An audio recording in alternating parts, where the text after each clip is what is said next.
Imagine you walk into a crowded elevator, the doors slide shut behind you, but instead of turning around to face the front like everyone else does, you just stand there. Right, just facing the back wall. Exactly. Facing the back wall, staring directly into the eyes of the people behind you. And I mean, you aren't breaking any laws. No, there's no literal sign in the elevator forbidding it. Right. You aren't hurting anyone. Yet, within, I don't know, maybe 3 seconds, the social tension in that metal box would just absolutely skyrocket. Oh, totally. People would start shifting their weight, clearing their throats, looking away. Yeah, and why? Because you just tripped over an invisible wire. You violated a rule that nobody ever voted on. Nobody ever wrote it down, but absolutely everyone is expected to just inherently know it. It's so weird when you think about it. It is, and it really highlights a strange paradox about human life. We navigate our days under this illusion that we are governed by, like, explicit rule books, traffic laws, employee handbooks, legal codes. The official stuff. Exactly. Yeah. But a vast majority of human behavior, the real architecture of how we build societies and understand ourselves, well, it operates in a completely uncodified landscape. So today, we are bringing you into a deep dive on that exact invisible architecture. We are unpacking a fascinating, deeply human philosophical thesis titled Between the Human Margins and Lines. It's a brilliant piece of work. It really is. And our mission today is to explore the unwritten charter between your physical body and the world it navigates every single day.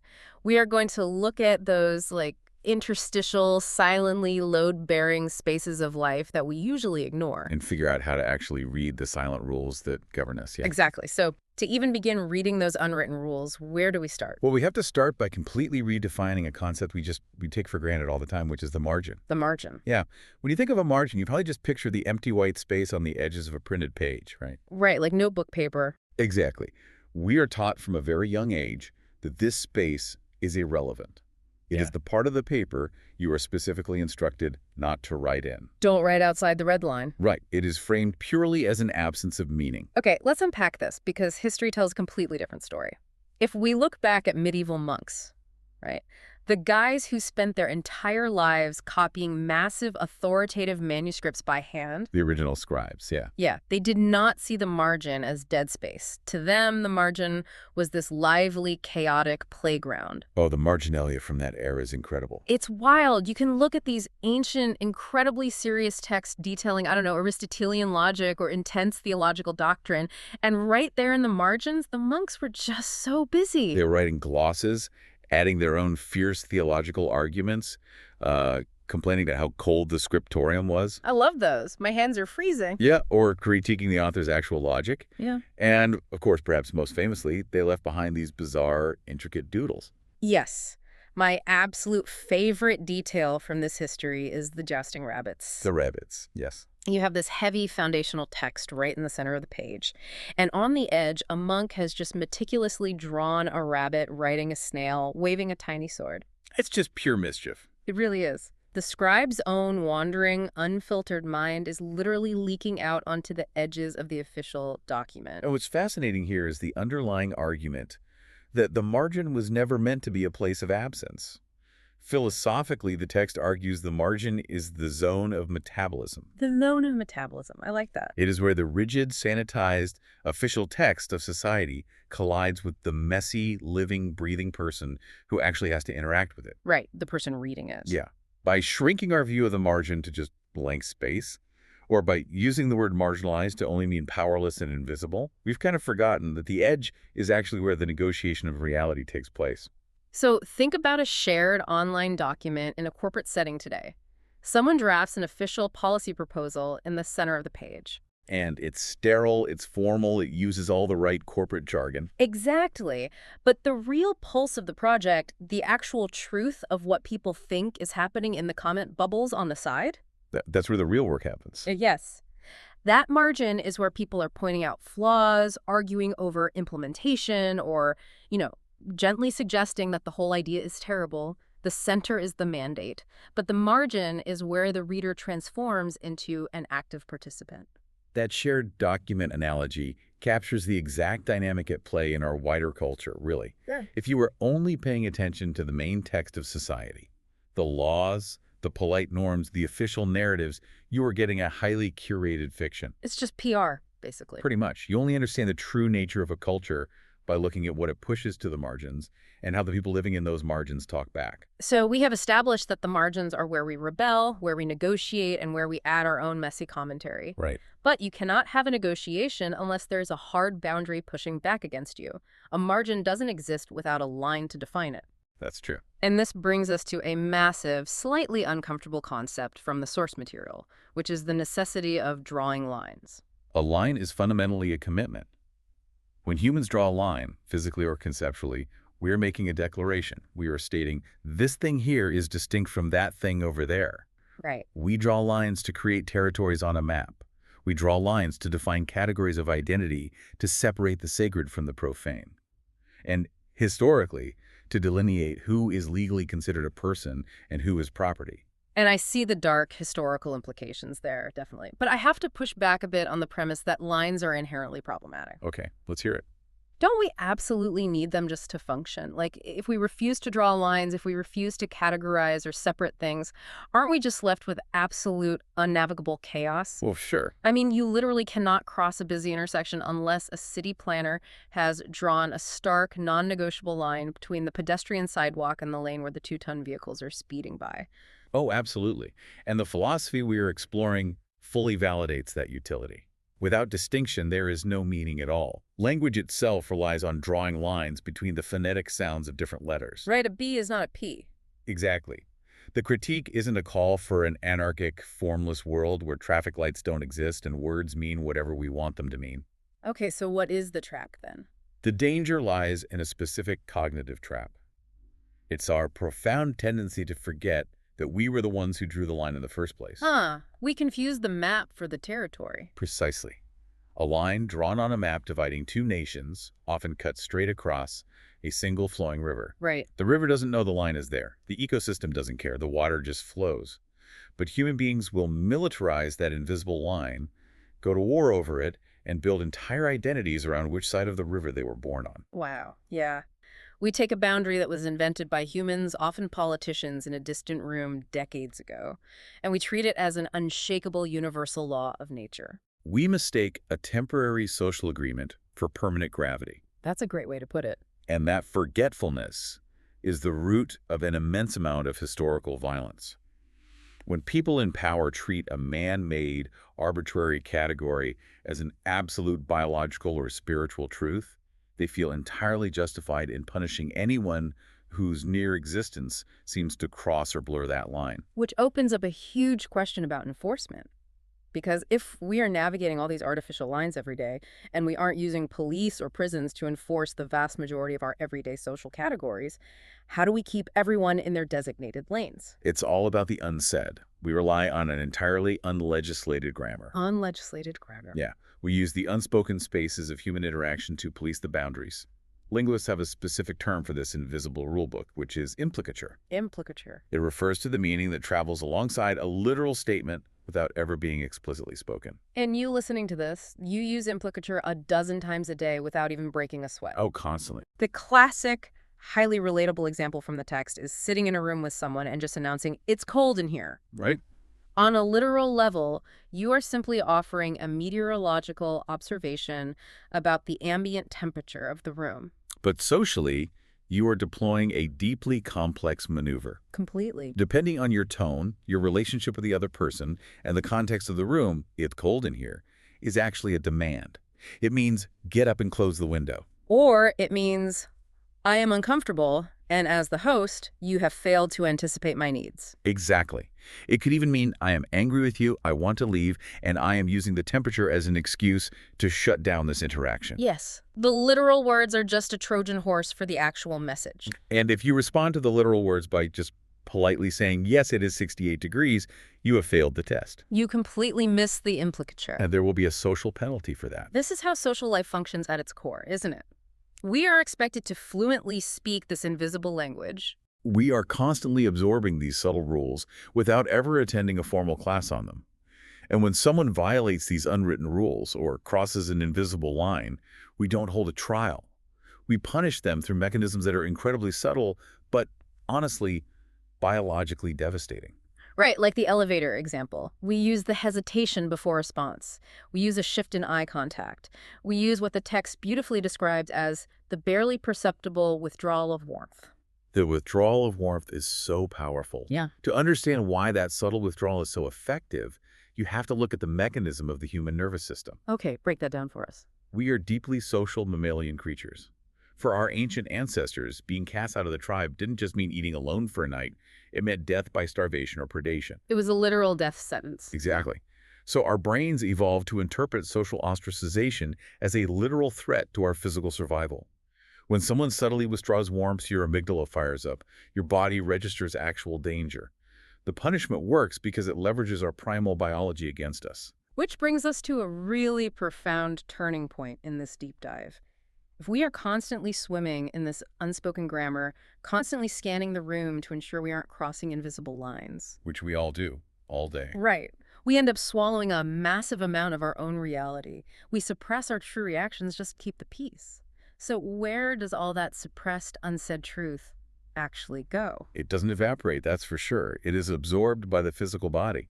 The body basically acts as an archive for everything that was too dangerous, too messy, or too unacceptable to be spoken aloud. So the body becomes its own kind of margin. Yes.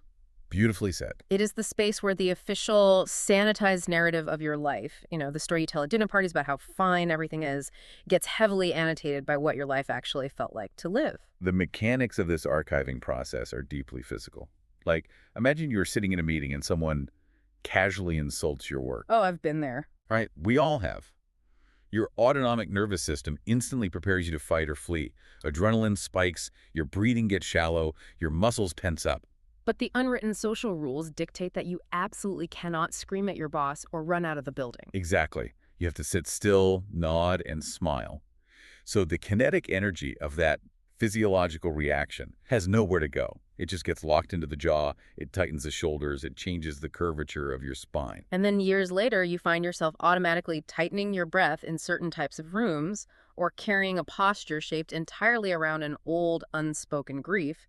You are dealing with a physical manifestation of a social compromise. That's why when we talk about somatic practices, therapies that focus on the physical body rather than just psychological talk therapy, we're really talking about the practice of margin reading. Margin reading the body. Yeah. It is an attempt to read the document that predates your own ego and your own polite social conditioning. The body holds the raw truth of what was registered, what was absorbed, and what was survived, even when that truth explicitly contradicts the official story you tell yourself. So we have bodies overflowing with these archived truths, navigating a society heavily policed by invisible lines and implicature. The obvious question for me is, when do we ever get a chance to process this? It's a great question. Like, when does the average person get to sit down and actually read their own margins? Historically, humans process this through what we can call interstitial time. Interstitial time. Time that belongs to no specific category, no productive output, and no social performance. The Celtic tradition has a beautiful framework for this called the K-olate, which translates to the thin place. A thin place. It sounds so poetic. It's like a threshold, right? Exactly. Yeah. It is a suspended transitional moment where the membrane separating your rigid daily identity and your deeper, unedited self becomes translucent. Like the hour right before sleep. Yes, as the persona you had to wear for your job begins to loosen up. It is that strange liminal zone between waking and dreaming, where your internal sensor is just too tired to operate. During these interstitial moments, strange, unprocessed truths bubble up to the surface of your consciousness. The text vividly describes them as being like fish coming to light. Like fish coming to light. I love that imagery. Here's where it gets really interesting and maybe a bit confronting for anyone listening right now. Think about the last time you experienced that specific disorienting feeling of waking up in a strange hotel room. Oh, yeah. And for about 3 seconds, you genuinely didn't know where you were or even exactly who you were. It's a very specific feeling. It is. In that tiny window before your memory boots up and downloads all your anxieties and your social obligations for the day, you are in a thin place. You are just a consciousness existing in a body. And those threshold times have been protected and considered sacred by wisdom traditions for millennia because they are essential for psychological integration. They are the only moments where the rigid structures of our lives become permeable. But look at how modern productivity culture treats those spaces today. We are terrified of the thin places. We really are. We view any moment of stillness, Yeah. any gap in the schedule, as a void that must be filled immediately. If you are standing in line at the grocery store, you don't just stand there and let your mind wander into the margins anymore. No, your hand twitches. Yes. You pull out a glowing rectangle and you inject algorithmic content directly into your brain just to pave over the silence. We monetize the in-between spaces. We Yeah. optimize our commutes with audiobooks on 2x speed. And when the quiet becomes too uncomfortable because those strange fish are starting to surface and demand attention, we medicate the spaces away. And the consequence of obliterating that interstitial time is just tragic. We lose the capacity to hear our own unwritten text. We really do. We lose the space where our unofficial self can actually complete a thought without needing permission from the outside world. If you constantly flood the margins with noise, you eventually forget how to read your own handwriting. Which creates a deeply fractured existence. You have an official identity moving through the world, navigating the lines flawlessly, while your physical body is carrying this increasingly heavy, unread archive of distress and unmetabolized experience. So how do we integrate this? What does this mean for the listener who has to wake up tomorrow, go to work, interact with society, and navigate a world that is fundamentally built on rigid rules and vanishing margins? Well, the philosophical takeaway here is surprisingly liberating, I think. It requires us to fundamentally shift how we view the rules that govern us. Okay, how so? When you encounter absolute moral necessities or social norms presented as just the way things are, you have to remember the monks and the map makers. Right. You have to remember that most of these structures were just convenient arrangements made by people trying to organize their specific moment in history. They started as choices, and over time they calcified into laws. Exactly. Recognizing that a line is man-made doesn't mean you have to immediately tear it down. Many constraints are genuinely load-bearing. They are beautiful in what they hold together. A society needs shared agreements to function. Sure, we need the traffic lights. You need the traffic lights. But it means that the margin, that space of questioning, of play, of back and forth annotation, isn't a luxury. It is the vital respiratory system of a culture. Without the margin, a community doesn't grow. It just fossilizes into a monument to a past consensus. Perfectly stated. The ultimate synthesis of this entire deep dive really comes down to meditating on a single powerful preposition, which is the word between. Between is arguably one of the most philosophically loaded words in the English language. It really is. It presupposes two separate, distinct entities, but its entire meaning is derived from the empty space separating them. The focus isn't on the anchors, the focus is on the bridge. Human life is relentlessly lived in the middle. We are suspended between birth and death. We are constantly negotiating the space between the self we were yesterday and the self we are becoming today. We live in that frustrating, hilarious gap between what we actually said and what we desperately meant to convey. Yes. We are forced to navigate the space between the rigid, uncompromising rule and the messy, highly specific, real-life situation sitting right in front of us. The lines we draw, the categories we invent, they are just mental gestures. They are frantic attempts by the human mind to pin reality down, to hold something still long enough to name it and feel safe around it. But reality itself does not divide. Reality flows. It is continuous. So true. Living in the margins isn't about being an outcast. It is not a failure to adhere to the text. The margins are where the text actually takes a breath. Right. It is where you, the active reader of your own life, get to talk back to the official script. It is the vital space where the rule meets reality. And if we can manage to reclaim those interstitial spaces, if we can tolerate the discomfort of the thin places and stay present in the uncodified zones, that is where the most honest, generative work of being a human being happens. We stop confusing the map for the territory. And we finally start walking the actual terrain. I love that. As we wrap up this deep dive, we want to invite you to actively rethink the margins of your own daily routine. Look for the lines you didn't draw but have been diligently policing within yourself. Reclaiming the margin is about recognizing that you are a participant in the unfolding text of your life, not just a passive reader trying to guess what the author wanted. We've covered a lot of ground today, from medieval monks drawing jousting rabbits to the way your nervous system archives an unspoken insult. But instead of circling back to where we started, we want to leave you with a different thread to pull on. Something to explore in your own margins. Exactly.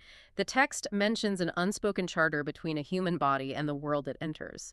So the next time you are sitting in a perfectly normal, polite, mundane conversation, and you suddenly feel an inexplicable, overwhelming wave of exhaustion wash over you. Don't just reach for a coffee or check your phone. Right.